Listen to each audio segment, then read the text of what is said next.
राजस्थान में एक सीट पर उपचुनाव होने जा रहे हैं और वो सीट है अंता की। देखिए, अभी अंता की जो सीट पर चुनाव होंगे वो 11 नवंबर को होंगे और लगभग 17 दिन का समय इनमें बाकी बचा हुआ है। लेकिन अंता के चुनाव इस बार काफी दिलचस्प हैं। हमेशा जब चुनाव होते हैं तो चुनावी माहौल 15 दिन 20 दिन पहले बनता हुआ नजर आता है, लेकिन इस बार नरेश मीणा ने अंता के माहौल को महीने पहले ही गर्म कर दिया।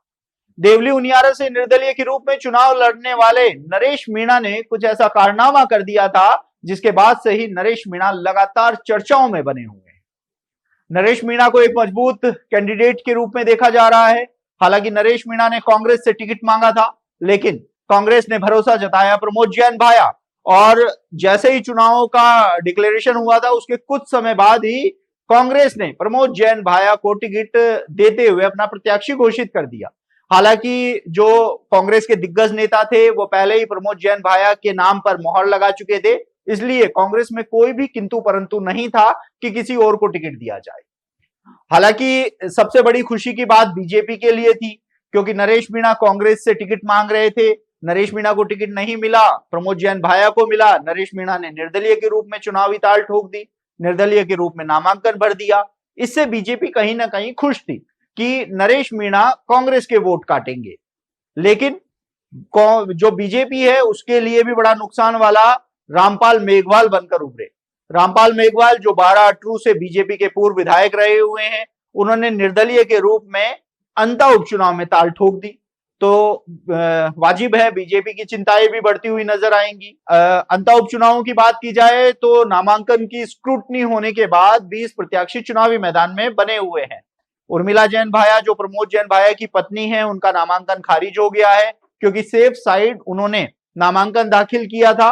प्रमोद जैन भाया हालांकि कांग्रेस के कैंडिडेट हैं, लेकिन उर्मिला जैन भाया का भी नामांकन भरवाया गया था। अब 20 प्रत्याशी चुनावी मैदान में है। सबसे बड़ी बात है कि एक सीट पर उपचुनाव हो रहे हैं, 20 प्रत्याशी चुनावी मैदान में है। कांग्रेस के प्रमोद जैन भाया, बीजेपी के मोरपाल सुमन, जो दोनों ही प्रमुख पार्टियों ने इन पर दांव खेला है। नरेश मीणा जो निर्दलीय के रूप में ताल ठोके हुए थे। नरेश मीणा पिछले 1 साल से काफी चर्चित चेहरा है, काफी उनकी फैन फॉलोइंग में भी इजाफा हुआ है, और अभी जो अंता में वो चुनावी प्रचार कर रहे हैं उसमें भी भारी भीड़ देखने को मिल रही है। तो वहीं दूसरी ओर रामपाल मेघवाल, जो काफी अच्छी पकड़ मानी जाती है उनकी 12 अंता अटरू आसपास के सराउंडिंग एरियाज में, जो रामपाल मेघवाल है उनकी काफी पकड़ मानी जाती है। एससी एसटी के साथ ही जो अल्पसंख्यक के वोट है उस वोट बैंक में भी एक बड़ा हस्तक्षेप रामपाल मेघवाल रखते हैं। ऐसे में बीजेपी की टेंशन यहां से बढ़ना शुरू हो गई है। हालांकि नामांकन वापसी का कल अंतिम दिन है, 27 अक्टूबर को नाम वापस लिए जाएंगे दोपहर 3 बजे तक। ऐसे में रामपाल मेघवाल को मनाना बीजेपी के लिए सबसे बड़ी चुनौती है।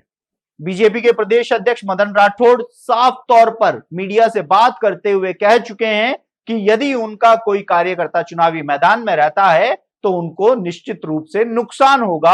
उनसे वार्ता की जाएगी, उनको मनाने की कोशिश की जाएगी, और नहीं मानते हैं तो पार्टी से निकाला जाएगा।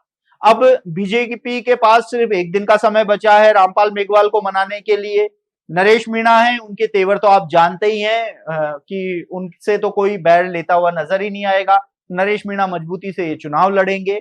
अब ये जो समीकरण है ये बनते हुए बिगड़ते हुए नजर आ रहे हैं। तो वहीं मदन राठौड़ ने प्रमोद जैन भाया पर एक और आरोप लगाया है। हालांकि प्रमोद जैन भाया पर लगातार आरोप लग रहे हैं, नरेश मीणा लगा रहे हैं, पिछले दिनों जवाहर सिंह बेडम ने उनके ऊपर आरोप लगाया। अब मदन राठौड़ ने एक नया आरोप लगा दिया है। मदन राठौड़ ने आरोप लगाया है कि प्रमोद जैन भाया पैसों के दम पर ऐसे कैंडिडेट उतार रहे हैं जो बीजेपी को नुकसान करेंगे। यानी कि उन्होंने सीधे तौर पर पैसों के दम पर डमी कैंडिडेट उतारने का आरोप लगाया है जो बीजेपी को नुकसान पहुंचाएंगे। यदि बीजेपी के इन कैंडिडेट्स में से वोट कटते हैं, वोट बैंक डिवाइड होता है, तो इसका सीधा सीधा फायदा कांग्रेस यानी कि प्रमोद जैन भाया को होगा। ऐसे में अब ये अंता उपचुनावों के बनते जो बिगड़ते समीकरण है वो वास्तव में काफी दिलचस्प हो चुके हैं। चुनाव में 17 दिन का समय बचा है, लेकिन ये 17 दिन भी चुनावी पार्टियों और निर्दलियों को काफी कम लग रहे हैं, क्योंकि अंता की जनता को साधना थोड़ा सा उनके सामने अब चुनौती भरा है।